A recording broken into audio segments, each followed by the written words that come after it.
بسم الله الرحمن الرحيم الحمد لله رب العالمين والصلاة والسلام على أشرف الأنبياء والمرسلين نبينا وحبيبنا محمد صلى الله عليه وسلم وعلى آله وأصحابه أجمعين أما بعد. J'ai le sourire parce que je pense déjà à ce que je vais vous dire. Nous allons parler d'une chose extraordinaire qui est la dualité.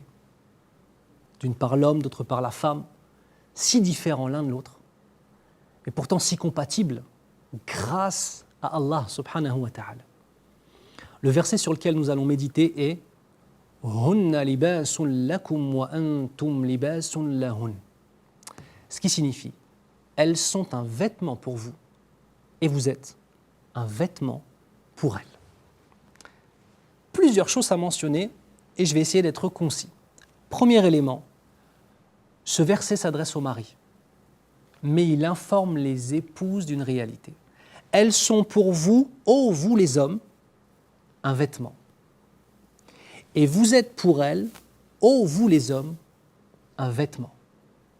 Ici, on s'adresse aux hommes et les femmes reçoivent aussi une information. Deuxième élément, la structure du verset exprime la dualité. Hunna libasun lakum. Antum libasun lahun. Donc on a d'une part hunna qui est elle et on a d'autre part antum qui est vous. Au milieu on a le même mot, libas. Le même mot qui est utilisé pour les hommes et pour les femmes malgré toutes leurs différences. Pourquoi ? Parce que le rôle est commun. Protéger, aimer, assister.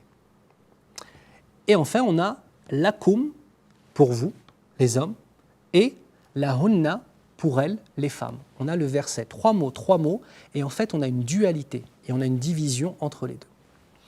Troisièmement, hunna libasun lakum. Lakum, ici le lem signifie la possession. Elles sont un vêtement pour vous, que vous possédez. Vous possédez vos femmes. Oh là, on va me dire, oh, mais comment ça, les hommes possèdent les femmes? Mais c'est pas fini. Wa hunna libasun wa antum libasun lahunna. Et vous, vous êtes un vêtement pour elles, et elles vous possèdent. Ici, la possession, ça ne signifie pas forcément l'absence de liberté. Ici, la possession signifie le fait de se consacrer à l'autre. Mais écoutez bien, pas pour l'autre, pour Allah.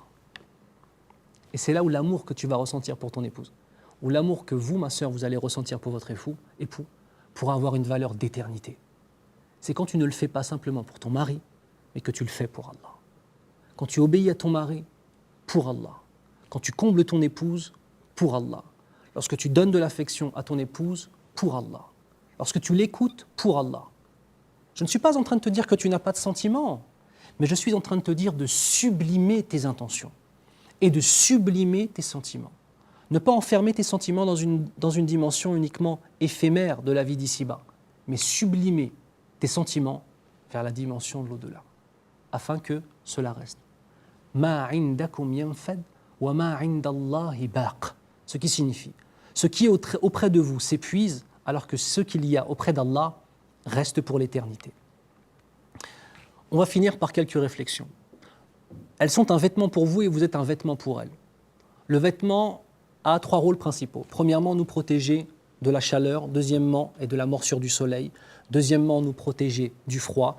Et troisièmement, nous embellir. Excusez-moi, il y en a une quatrième. Et quatrièmement, cacher nos défauts. Voilà ce qu'on doit faire. Nous protéger de la chaleur et de la morsure du soleil, c'est nous assister durant les épreuves.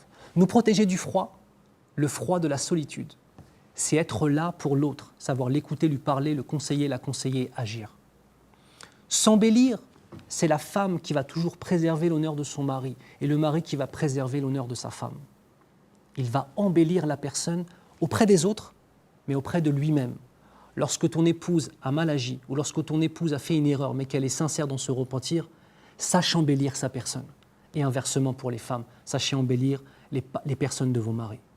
Et enfin, dernier élément, c'est là pour cacher les défauts.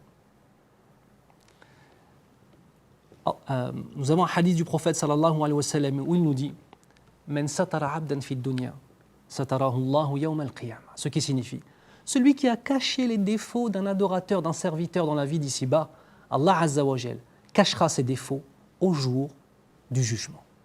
Je demande à Allah Azza wa Jal de faire de nous des hommes et des femmes qui vivent selon le Coran, qui respirent selon le Coran, qui éduquent leurs âmes selon le Coran, qui aiment selon le Coran et la sunna du prophète sallallahu alayhi wa sallam, qui éduquent leurs enfants selon le Coran, qui s'éduquent eux-mêmes selon le Coran et la sunna du prophète sallallahu alayhi wa sallam. Muhibban fillah, à très bientôt Inch'Allah. À très bientôt Inch'Allah. نسأل الله عز وجل أن يبارك في علمنا جميعا يا رب العالمين وأن يبارك فيكم جميعا. On demande à Allah Azza wa Jal qu'il donne de la bénédiction dans nos connaissances et qu'il vous bénisse tous et toutes autant que vous êtes, ya Rabb al-Alamin. اللهم صل على محمد وعلى آل محمد كما صليت على إبراهيم وعلى آل إبراهيم وبارك على محمد وعلى آل محمد كما باركت على إبراهيم وعلى آل إبراهيم في العالمين إنك حميد مجيد والسلام عليكم ورحمة الله وبركاته.